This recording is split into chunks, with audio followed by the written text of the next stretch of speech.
Well, this is a story of people, visions, the world of the possible. And it looks at a very short period within Park Service history. The development of the programs for historic architecture within the National Park Service as a national program can be dated to just before the passing of the 1966 Act. At the bookend of my study is the retirement of one of the major small planes in Judd. So this is a limited study looking at the world of the possible. As Ethan mentioned, historic structures were not new to the Park Service.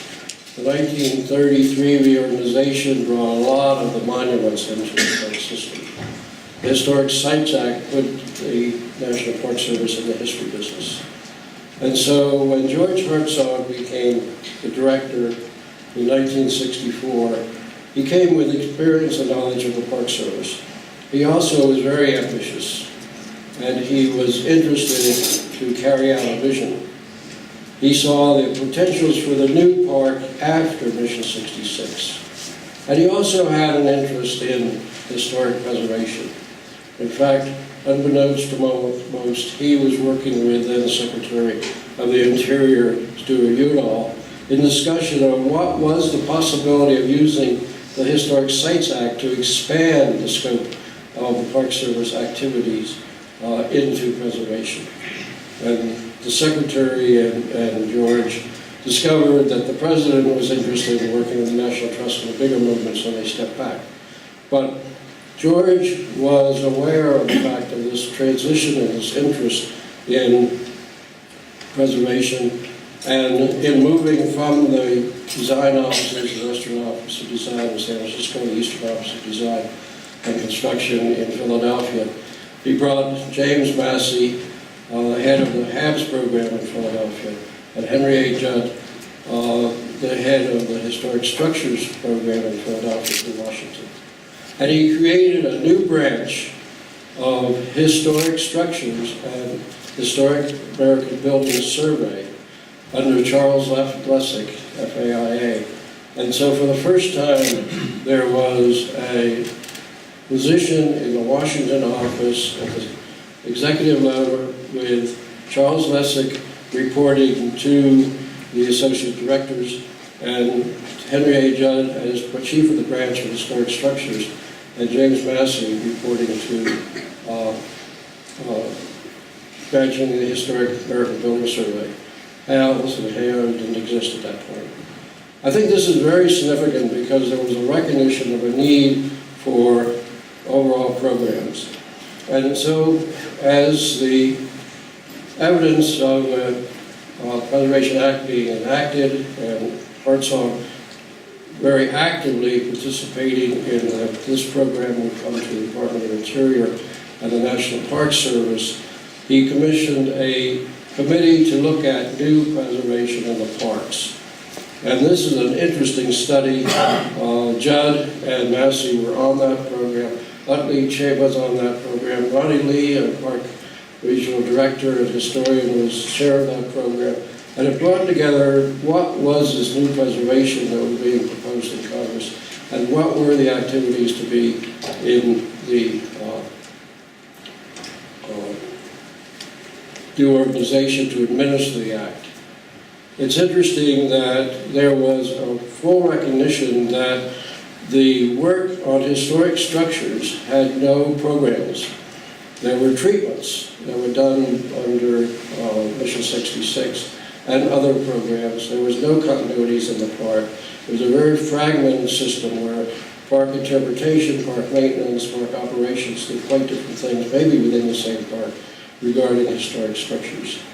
And so they recommended that there be a focus on historic preservation within the park, particularly architecture, and a recommendation that within the new office there would be 17 historic architects, and the goal would be to develop programs and research and processes to look at these being done by park staff under the experts of exhibit specialists. Exhibit specialists, an interesting classification. The backstory is in my paper. I won't talk about that now. So when the act was passed, it was quite a new activity of taking federal money and working with the states, developing a review process for listing in the National Register, created the whole concept, expanded the concept of the National Register, and a review process under Section 106 of the Code to look at what are the alternatives for preservation. Ernest A. Connelly, who had participated in this committee, he was a professor of architectural history at the University of Illinois, and had participated on this planning committee, became director in 1967. OHP, as it was known, had 4 divisions: history, archaeology, National Register, and historic architecture. The first director was chosen by, of that division was Joseph Watterson, FAIA. He was a retired editor of the American Institute of Architects Journal, well known to architects. He was not well versed in bureaucracy. So the major aspect of the historic architecture division was HABS and historic structures. Henry Judd became the chief of the branch, or continued as chief of historic structures under Watterson. The development of the policies of the National Park Service, and this is a major point of accomplishment, occurred during this period, and Henry Judd was involved in that. And the other thing that happened at that point was George Hartzog was aware that the Park Service in the parks was neglecting, abandoning, demolishing historic structures, presumably eligible for listing in the National Register. And he issued a memo saying that all demolition of all buildings over 50 years old had to be approved by him. And then there was sort of a sidebar story in Region Director Committee, well, we'll destroy them at age 49, which led to another issue. But both the policy, writing, and interpretation as related to historic structures, and the review of demolitions for buildings 50 years old became a major part of the activities of the historic structures branch in this early period. The administrative policies really became the framework for how do you hang your hat on this. George Hartzog, when he came into the service, threw out all the manuals. And he says, we are managers, and we can manage by objectives, and we should understand how to make decisions based on basic principles of where we're trying to go. And in writing the administrative policy for historic areas, Robert Utley was selected to chair that. Now, Utley was a published scholar in Western history, long-time regional architect in Santa Fe, knowledgeable about history and historic preservation, and was starting to understand the bureaucracy of Washington. He argued a long time with Hartzog about we have the policies that were written by the advisory board in 1937. And these were policies that really came out of the international thinking of the period. They were written by a lot of people who were involved with Williamsburg and other aspects of preservation in that period of the 30s. Look at Hosmer's work. It's very interesting to realize a lot was going on. And there was a lot of understanding about preservation as the preferred treatment, and restoration and reconstruction as the last alternative. Hartzog insisted that the policies be written by professionals within the park programs, not by the advisory board. And after a give and take, there was Utley and a committee, including Hank Judd, prepared the policies. These were compiled in 1968. There were 3 booklets that were organized: a red book for historic areas, areas, a green book for natural areas, a blue book for recreation areas. They were small, 166 pages, small format. They're easy to hold up and say this is what it's about. This became the framework of saying these are the guiding principles for making decisions within the park system. And that continued until 1975 when Gary Everhart became director, and he argued that these all should be combined into one. Utley really went to the mat on that. He had insistence that you had to have history as defined by history. And needless to say, Everhart prevailed, and the cultural resource program became chapter, right, of a huge policy manual that we know today.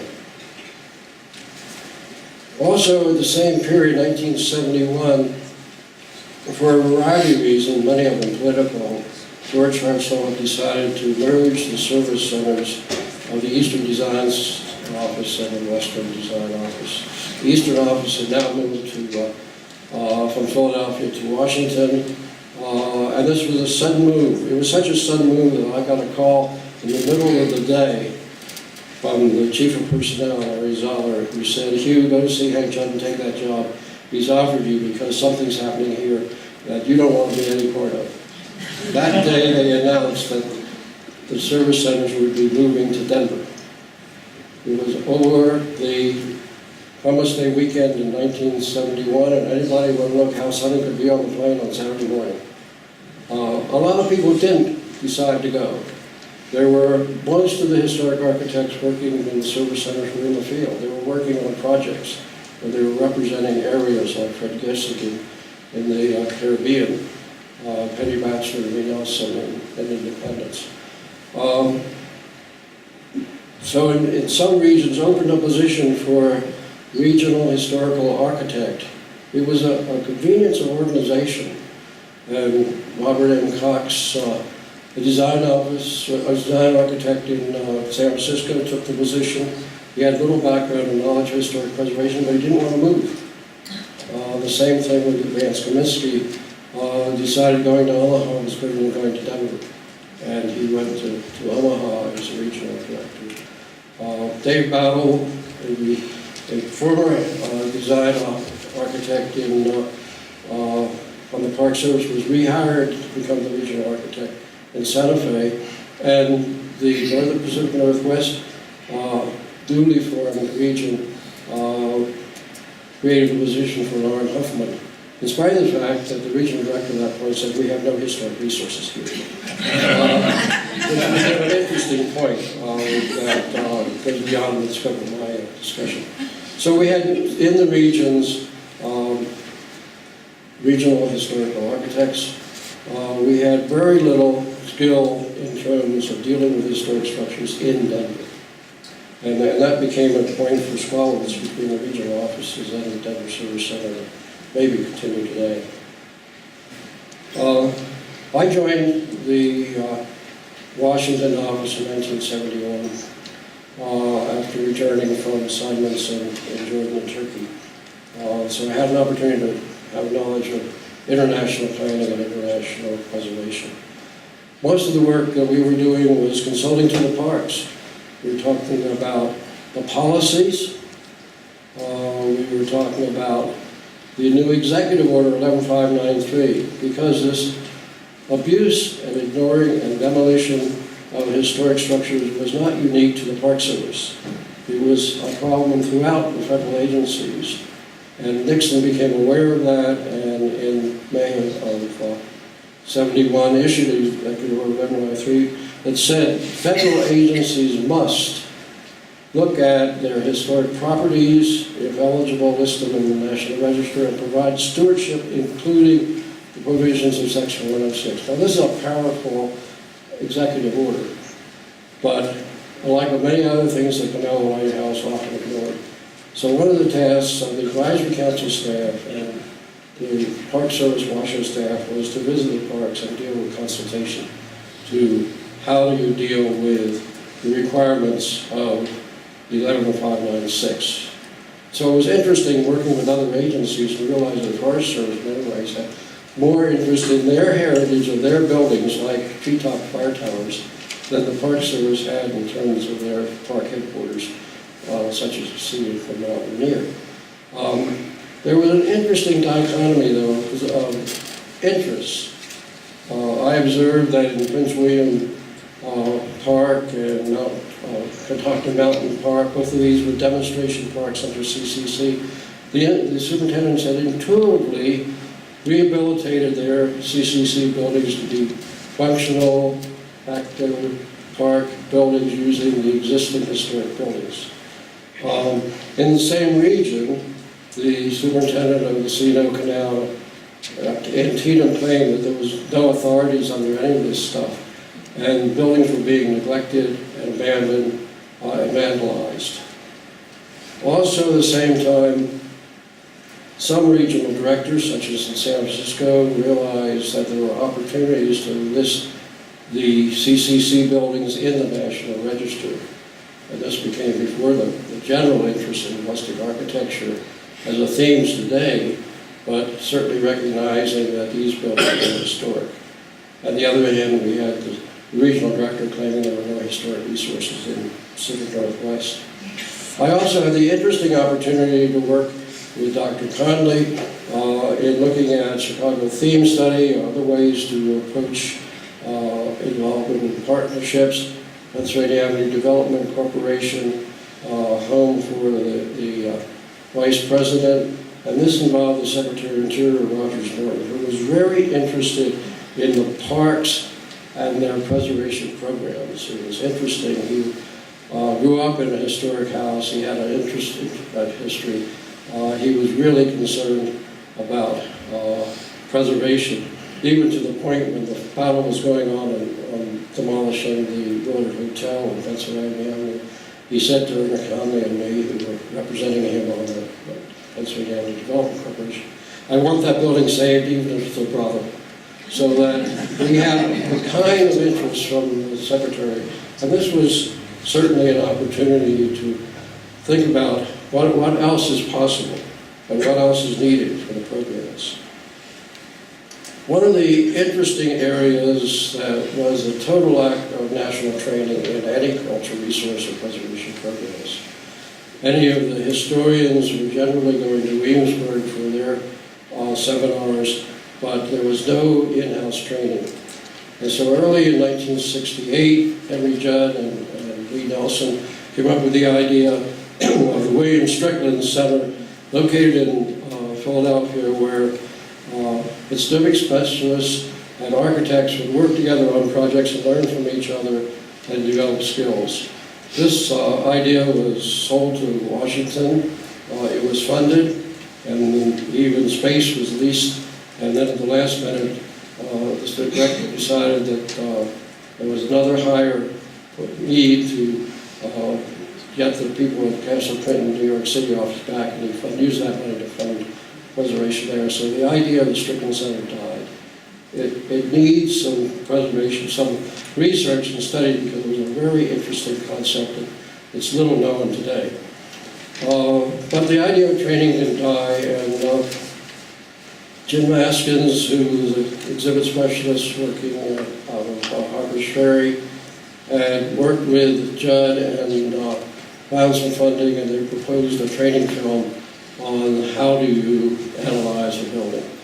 I was involved as technical assistance on that training film episode, and a lot of film was shot, but it was a failure beginning. We didn't really have the whiteboards. We really didn't have the script.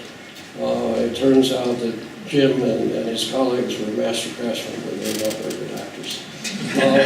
So the idea of the film died, but in that friendship I developed with James Askins, it really was a high point in my career to be working that closely with a master craftsman and to see the synergies that an architect and craftsman can have when working together. And so we came up with the idea that there needed to be training in the parks for the maintenance staff, that these people had skills, but they did not have focus. They did not understand the problem solving and the implications of fabric. And so in 1973, we had organized the first ever cultural resource training program at the Strickland Center Training Center, and it was for maintenance workers and a few architects. First class had about 23 people. And we came together for 2 weeks of hands-on and classroom and shop work in terms of what it takes to deal with decision-making in historic costs. And from that discussion came my quote, which is much quoted, not really original, but maintenance is preservation. And that's really the theme of what we have tried to build the programs on. Also, at the same time, I was able to work with the Massey Training Center to develop a whole catalog of preservation training for superintendents, for managers, working with National Trust for outside, and etc. So the Williamsport Training Center grew out of this program, and that is an adjunct but essential part of working together at the training of craftsmen under Jim Askins. The Williamsport was created as a need recognized by the regional directors and asked Denver Service Center to put together a training program in 1977. A formal training program was started at Williamsport on the canal with Jim Askins, training exhibit specialists and historic architects. And he talked about learning from each other. Well, that's what the Strickland Center was intended to do. So the concept of the Williamsport Training Center lives on, and thanks a lot to Jim Askins.